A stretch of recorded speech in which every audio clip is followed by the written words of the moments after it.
Minister JBoyce, and the topic is the African American music, gospel music tradition.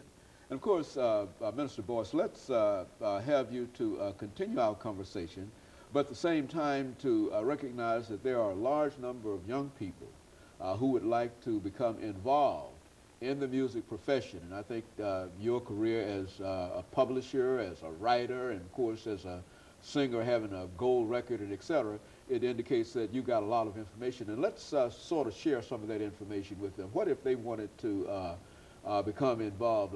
As a matter of fact, a young lady that I met at one of the malls quite recently had some idea of wanting to become involved in publishing a song. Well, what would your advice be to her?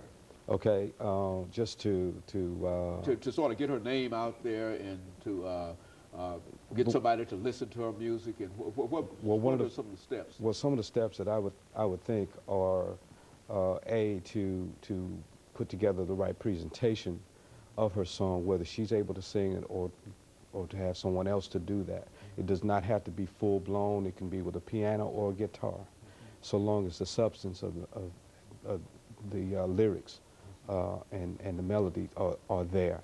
I would also have it critiqued before I started presenting it, and to get some professional advice on that. I would also get some professional advice as it relates to setting up her own publishing and becoming an entrepreneur and learning the business side of the music industry, because we are pretty much like in my book that I'm working on, which is entitled Black Music in America, the New Cotton Field. Basically, we come into the music industry sharecropping. We come in offering our services, our assets, which are our music, our instrumentation, everything that we're able to do, and we give it away. And we go into business with major entities who just see us coming, and their expectation is that we're going to first of all give up everything.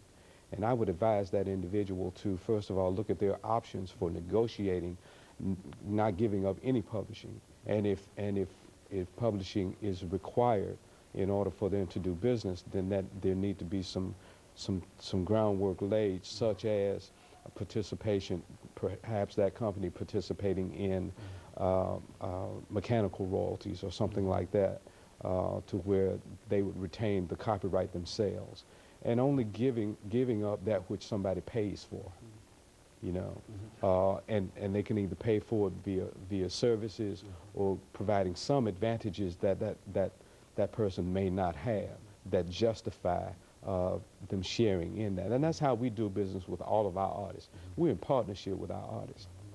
We don't take their publishing. And plus, we teach our artists the business. We teach our writers the business. Everybody at our company, the Arise Group, is in a learning process. A lot of our artists are in college because we want, in some instances, I told one young lady, you know, if you decide that you want to sign with us and you're going to quit school to do that, then don't plan on signing with us, because we prefer you to be educated.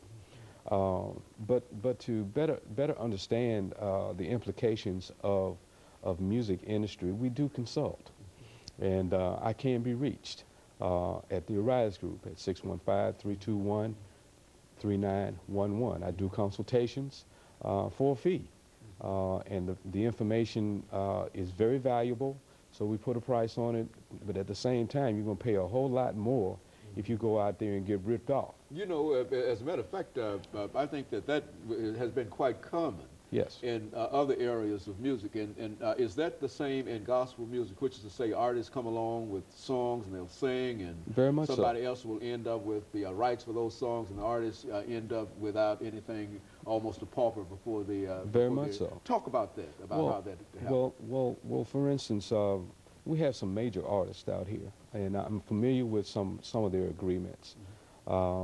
Some of them are still getting advance royalties, who've had millions and millions of albums to sell, and they're in the gospel industry, and they're still getting advance royalties. Meaning, what do you mean? What I mean by that is that they're still in the red. They're still sharecropping. They have not understood that you get to the point that you become either the record label yourself and the publisher yourself, and you use some of that money to get yourself off the plantation, because you are still there if you're still getting advanced royalties, and you never get out of the black, because the labels inflate the cost of marketing when they're outsourcing the marketing to independents. They inflate the cost of publicity and promotion and all of that, and it's charged back to the artist. When you do a campaign or go out on a promotional tour, the first one is always almost free. And then when you actually get to the point that you are selling and you do have a record out, then you have to make your money on the road. That's why a lot of the older artists are still on the road instead of sitting on the island somewhere or owning an island, because the record labels retain all the rights to everything, the rights to the masters. Everything is retained by them, so that keeps you in the cotton field. That keeps you still trying to make up that bail that's still not satisfactory to the owner of your